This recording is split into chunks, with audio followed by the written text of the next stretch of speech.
Alright everyone, welcome back to the Theta Communications YouTube channel. Today we're going to be diving into some Singapore news mixed with some Nvidia and Aether and Theta alike.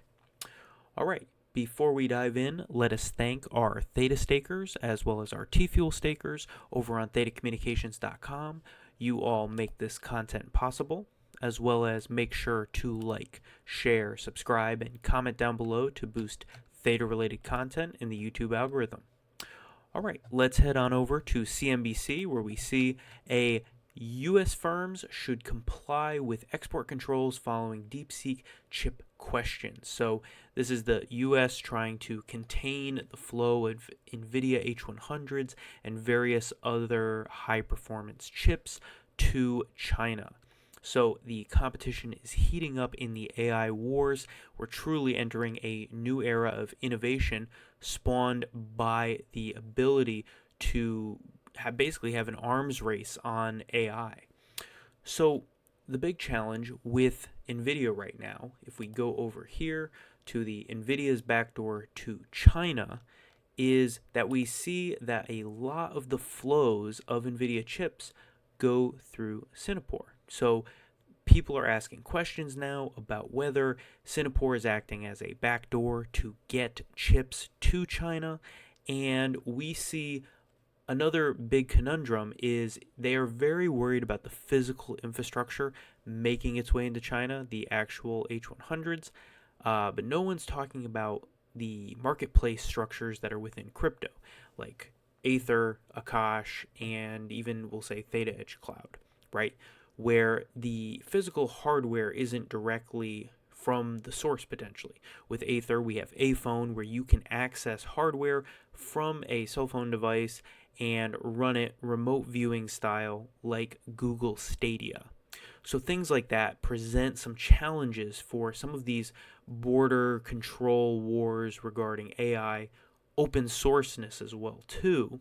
And it also brings about a huge challenge in terms of where is the revenue if you're an investor.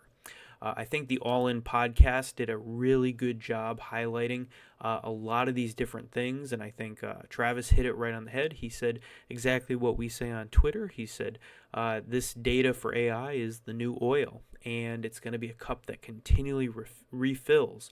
So the big challenge is all the AI models that we're dealing with, just the models themselves. Where's the return, and is that return overvalued right now? The models themselves, the value of them is very much overvalued. And with DeepSeek, we're going to see this shift where the models drop in value. And right now what we saw in the market was we saw Nvidia take a hit as the models dropped in value. But Nvidia isn't the models. If the models drop in value in terms of the amount of money or capital that is required to engage with them, it actually does the opposite. The amount of content and the amount of things users and people can do exponentially grows as the cost to engage drops. Now, if the cost to engage drops and the Nvidia chip supply can't keep up, there's still demand on those Nvidia chips. So Nvidia chips right now are very much high demand, and I don't think the market is reflecting correctly regarding that. And I also think that Nvidia is probably playing into some of their strength right now between different nations, knowing that they hold a lot of the cards for a lot of these indexes. And if they were to ever be removed, we might see a lot of chop and a lot of shakeup. So these are some of the challenges that we're witnessing and seeing. But the compute side of things, whether it's Aether, whether it's Theta, is the correct place to be for where the revenue actually is, right? The models are just layers on top.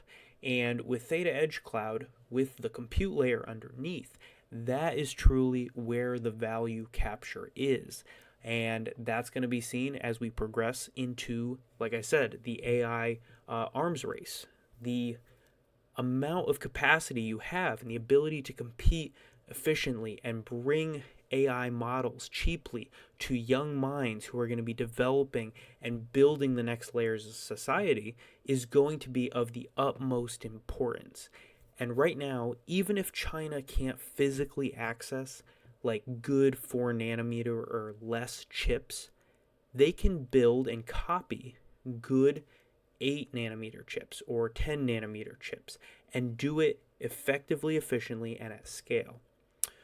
So they may not be as efficient or as powerful as these other ones, but even though Chinese are known for copying different things and then making good copies of them, they've become these students who become the master, and now they're going to be taking that, and with AI, they'll be able to double down on their knowledge set because the AI is going to enable elements that were missing in previous chapters of economic history. All right, everyone. I hope you found this episode interesting. I look forward to seeing you on the next one. And of course, I'll see you on Tfuel Island. Take care. Bye-bye.